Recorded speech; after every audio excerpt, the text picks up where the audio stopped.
का। और आइए आगे बढ़ते आपको बताते हैं आपातकाल पर केंद्र सरकार ने ऐलान किया है कि वो अब देश संविधान हत्या दिवस भी मनाएगी। इसे कांग्रेस जानने के बाद काफी हमलावर हो गई है।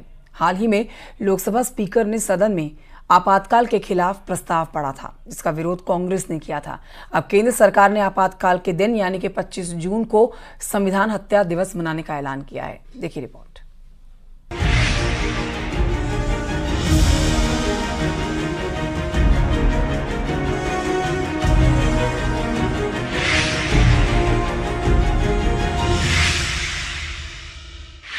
सरकार ने देश में इमरजेंसी के दिन को अब संविधान हत्या दिवस के रूप में मनाने का फैसला किया है।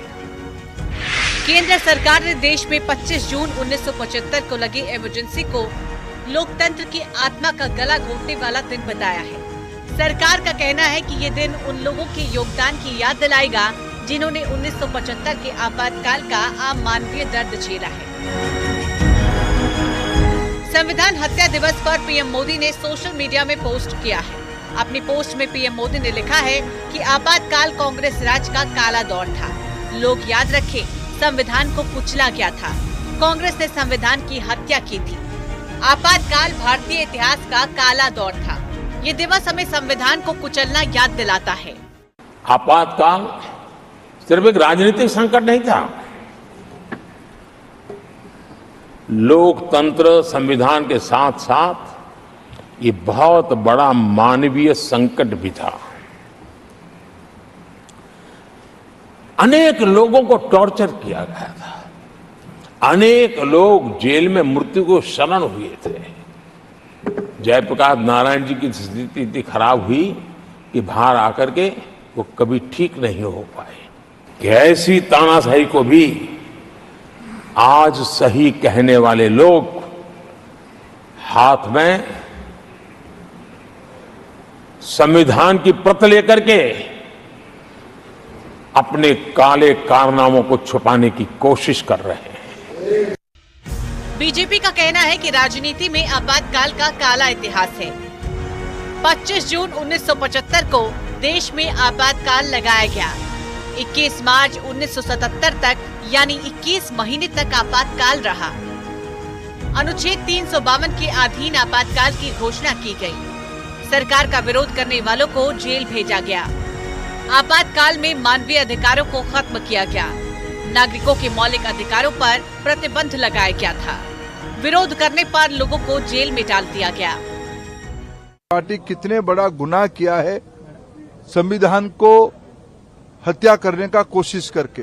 देश की भविष्य की पीढ़ी उसको ना भूले, इसीलिए संविधान हत्या दिवस मनाया जाएगा।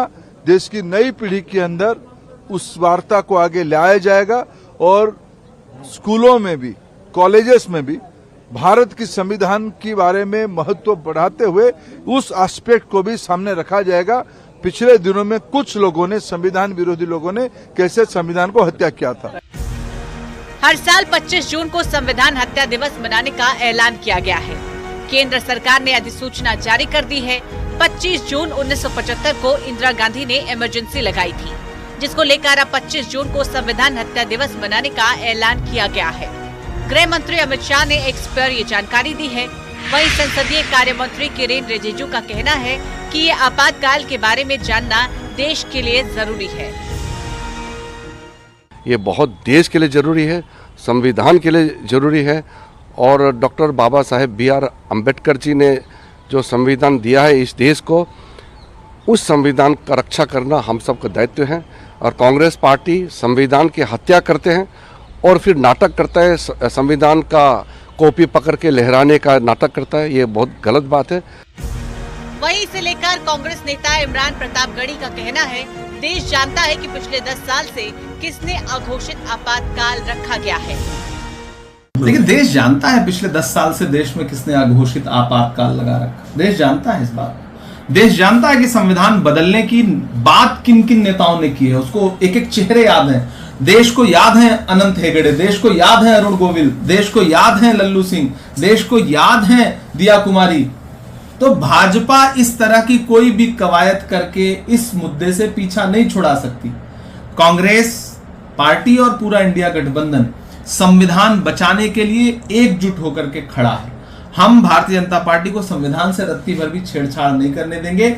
इससे ध्यान हटाने के लिए कोई भी नोटिफिकेशन करें। यूपी कांग्रेस अध्यक्ष अजय राय का कहना है कि राहुल गांधी ने संविधान को हाथ में तब लिया जब अनंत हेगड़े ने लालू सिंह और अरुण गोविल ने 400 पार होने के बाद संविधान बदलने की बात कही थी। नहीं, ये बताना चाहिए कि राहुल गांधी जी ने संविधान हाथ में कब लिया, ये भी तो बोले। शुरू से राहुल गांधी जी हाथ में संविधान लेके तो नहीं चल रहे थे। संविधान उन्होंने कब थामा, जब इनके मंत्री अनंत हेगड़े ने, कर्नाटक के जो सांसद थे, भारत सरकार के मंत्री, उन्होंने जब ये बात कही 400 आप सीट दीजिए हम संविधान बदलेंगे। जब इनके सांसद, अयोध्या के सांसद लल्लू सिंह ने कहा संविधान बदलने के लिए, जब इनके सांसद मेरठ के अरुण गोविल ने कहा और एक और किसी ने बोला, तब राहुल गांधी जी को लगा कि अरे ये तो बहुत स्थिति खराब होने वाली है, संविधान बदल देंगे। तब राहुल जी ने हाथ में उस संविधान की वो पूरी किताब ली, बुक ली और जनता के बीच में जाकर संविधान की बात कही है। 2024 के चुनाव में संविधान एक बड़ा मुद्दा था। राहुल गांधी ने अपनी हर रैली में संविधान की कॉपी दिखाकर बीजेपी पर इसे खत्म करने के आरोप लगाए थे। बीजेपी ने इसके काउंटर की कई कोशिशें की, लेकिन पार्टी सफल नहीं हो पाई। इसका असर नतीजों पर भी देखने को मिला। अब बीजेपी इस मुद्दे को विपक्ष से छीनने की कोशिशों में जुटी हुई है। बीजेपी के लिए आपातकाल का दिन यानी 25 जून एक बड़ा मौका है। Bureau report, news 18।